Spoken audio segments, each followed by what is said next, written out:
Well, we're going to see what happens with Greenland. We need Greenland for national security, so we're going to see what happens. They're going to brief me on the meeting right after this conference. In fact, the sooner I get you out, the faster I'm going to know exactly what happened. But we have a very good relationship with Denmark, as you know. We'll see.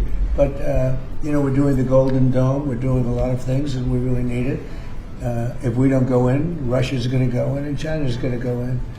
And there's not a thing that Denmark can do about it, but we can do everything about it. There's no more than what they can do than Well, we're going to see. I mean, look, we're going to see what happens, but we need it. I'm not the first one. This was talked about by President Truman, and 40 years before President Truman they were talking about it. They've been talking about this for 100 years. This is not anything so new. A lot of people don't realize that, but this was a hot subject.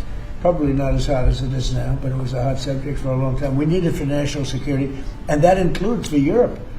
And I spoke with, as you know, Mark, the head of Nato, and he really wants to see something happen.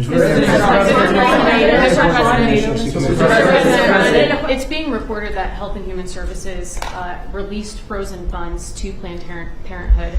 I'm wondering why this happened and why Planned Parenthood is receiving any federal funds. I don't know anything about it. Bobby, do you know anything about that? What was the question? It's being reported that frozen funds were released to Planned Parenthood in December by HHS. I'm wondering why that happened.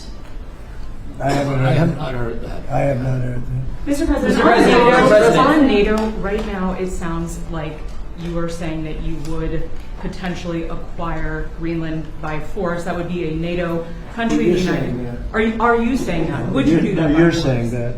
Would you acquire them by force right now? You're telling me that that's what I'm going to do. You don't know what I'm going to do.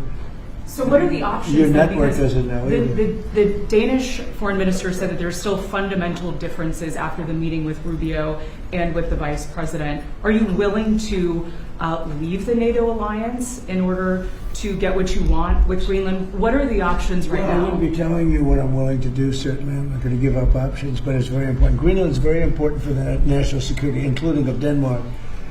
And the problem is not a thing that Denmark can do about it if Russia or China wants to occupy Greenland. But there's everything we can do. You found that out last week with Venezuela. There's everything we can do about things such as that. Not going to happen.